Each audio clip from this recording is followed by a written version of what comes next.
자, 안녕하세요. 여러분. 오늘은 이렇게 영상으로 선생님과 함께 또 공부를 하게 되었네요.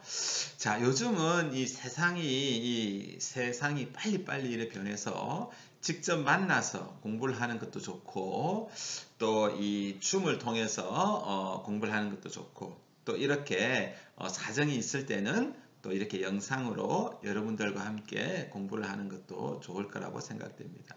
옛날 같으면 뭐 선생님이 이 일이 생기면 수업을 못 하거나 이런 일이 생겼는데 지금은 이 기술의 발달로 이렇게 영상을 통해서도 여러분들과 공부를 할 수 있게 되어서 아주 다행이라고 생각합니다.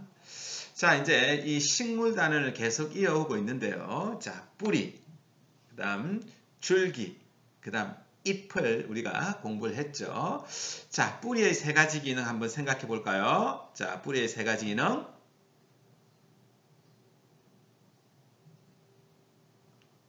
좋습니다. 흡수, 지지, 저장. 자, 요 세 가지 기능 잘 기억하셔야 돼요. 그리고 뿌리의 생김새는 고든 뿌리와 수염 뿌리가 있다.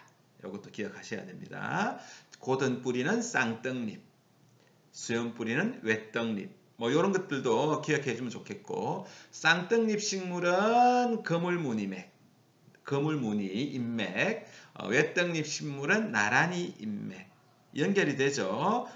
고든줄기, 쌍떡잎 식물, 거물무늬 인맥, 수염뿌리, 외떡잎 식물, 나란히 인맥. 이렇게 이제 정리를 할 수 있겠습니다.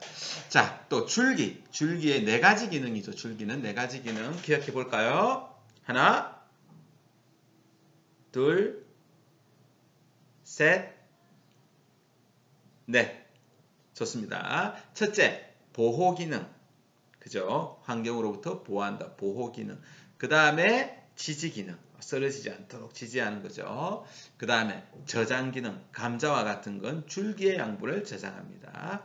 그 다음 이제 네 번째 제일 중요한 거죠. 물과 양분의 통로다.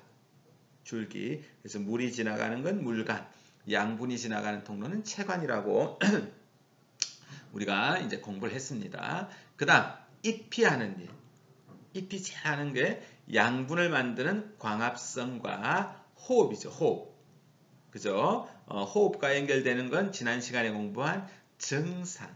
썩어 남은 물을 바깥으로 내어보낸다. 동물도 마찬가지로 이제 배설이란 걸 하죠. 그죠? 배설이란 걸 합니다. 자, 광합성에서 필요한 광합성의 프로세스 어떻게 되나요? 자, 그림을 그려볼까요? 빛이 있다. 그 다음 물이 있어야 된다. 그 다음 이산화탄소가 있어야 된다. 그래서 이제 빛을 가지고 합성을 하고 나면 양분이 생기는데 포도당 양분이 생기고 잎에는 녹말로 저장되고 이동할 때는 설탕으로 이동한다. 기억나시죠? 그리고 지난 시간에 공부한 썩어 남은 물은 잎의 뒷면에 있는 기공을 통해서 바깥으로 내보낸다. 그죠? 이걸 정산이라고 했어요. 또 잎의 기공을 통해서 산소와 이산화탄소를 출입하는 호흡의 역할도 한다는 것을 우리가 공부를 했습니다.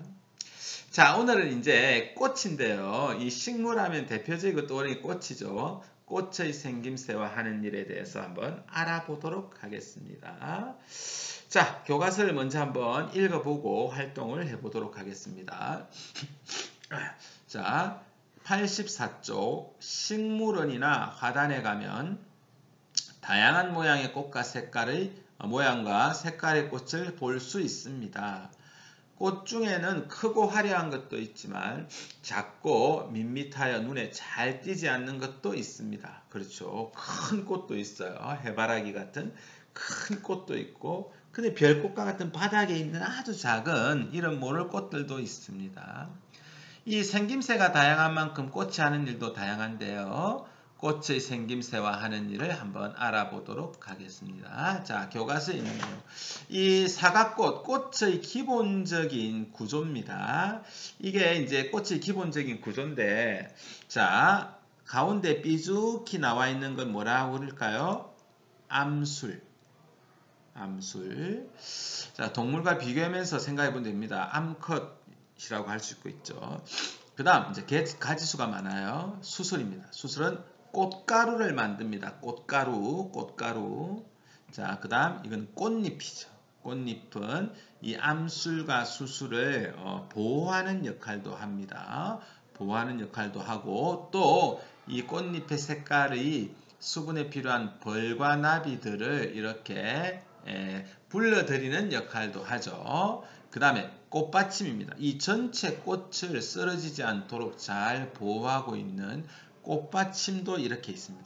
요게 암술, 수술, 꽃잎, 꽃받침 이걸 완벽하게 갖추고 있는 것을 우리는 갖추어진 꽃이다. 그래서 갖춘 꽃 이렇게 부르기도 합니다. 자, 꽃은 식물의 종류에 따라 크기와 모양, 색깔이 서로 다르지만 사과꽃처럼 대부분 암술, 수술, 꽃잎, 꽃받침 요 네 가지가 기본적으로 있어야 할 것들이죠.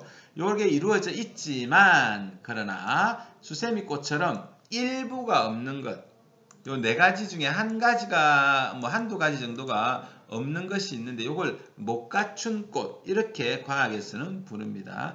자, 수세미꽃, 수세미 오이꽃은 암꽃과 수꽃이 나누어져 있어요. 암꽃에는 보면 수술이 없습니다. 그죠? 동물도 암꽃, 수꽃 나누어져 있죠. 요렇게 이제 이 수꽃에는 수술만 있어요.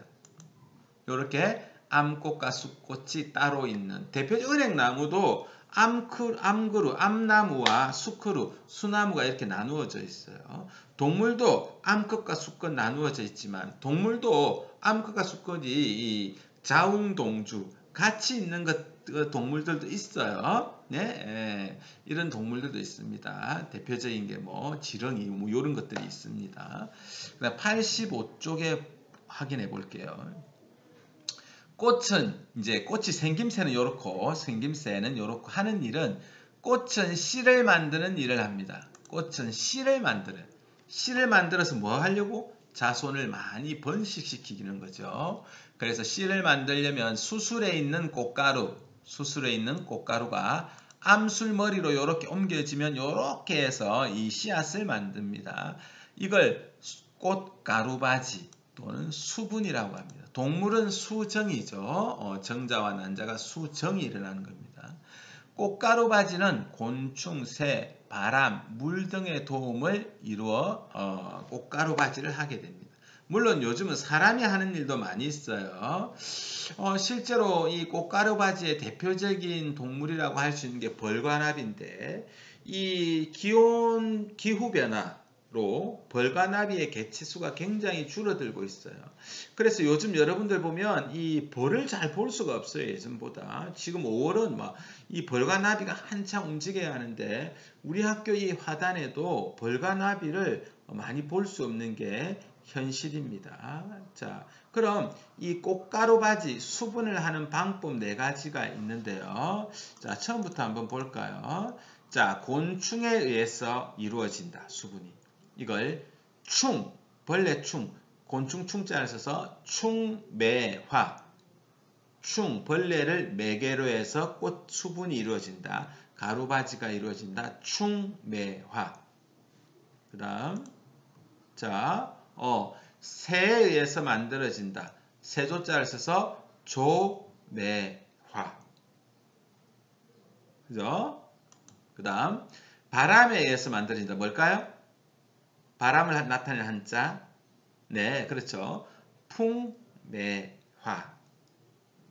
자, 그 다음, 이 물의 흐름에 의해서 이루어지는 걸, 한자로 물을 나타내는 한자, 수매화. 이렇게 이루어진다고 합니다.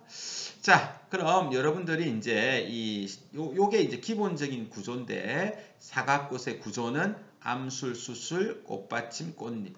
이 사과꽃이나 꽃의 기본적인 생김새는 요렇다. 그리고 꽃이 하는 일은 씨앗을 만드는 일이다. 씨앗을 만드는 것을 우리는 수분, 꽃가루바지라고 한다. 꽃가루바지를 하는 방법에는 4가지 정도가 알아두면 좋다. 곤충에 의한 충매화, 그 다음에 새에 의한 조매화, 그 다음에 바람에 의한 풍매화. 그 다음 물의 흐름에 의한 수매화 이런 것들이 있다는 것을 알아주시면 좋겠습니다. 자, 실험 관찰 내용을 확인해 보면 이렇습니다. 자, 암술, 수술, 꽃받침이 하는 일. 암술이 하는 일은 뭘까요? 꽃가루를 받는 일을 하고, 수술은 꽃가루를 만드는 일, 꽃잎은 꽃을 보호하는, 암술과 수술을 보호하는 일을 꽃잎이 하는 거죠. 암술과 수술을 보호. 꽃받침은 꽃잎을 보호합니다. 꽃받침은 꽃잎을 보호하는 일을 한다. 한번 기록해 보세요. 자, 꽃에 있는 꿀이 하는 일. 잘 생각해. 꿀이 하는 일이 뭘까 과연? 꿀이 누가 꿀을 먹으러 오나요? 네, 벌가나비가 꿀을 먹으러 오죠. 그럼 벌가나비가 하는 일은 뭡니까? 자, 생각날 겁니다. 자, 꽃가루바지를 돕는 곤충이 선생님 조금 전에 설명했죠. 이 곤충들이 없어진다면 과연 어떤 일이 벌어질까요? 자, 요게 실험 관찰의 내용입니다. 자, 실험 관찰 잘 정리하고 나누어 준 꽃에 관한 꽃이 하는 일, 꽃의 구조와 기능에 관한 일들에 대한 비주얼 싱킹. 자, 여기 있는 교과서에 있는 그림을 참고로 하면 아주 멋지게 잘 할 수 있을 것 같습니다. 자, 비주얼 싱킹 과제와 실험 관찰은 다음에 선생님이 한꺼번에 저장할 거고, 실험 관찰이 다 끝나신 분들은 비주얼 싱킹 자료를 꺼내서 활동을 하고, 활동 결과는 담임 선생님께 제출해 주면 좋겠습니다. 자, 이걸로 오늘 수업 마무리하도록 하겠습니다. 자, 여러분들 최선을 다해서 즐거운 마음으로 마무리해 주시길 바랍니다.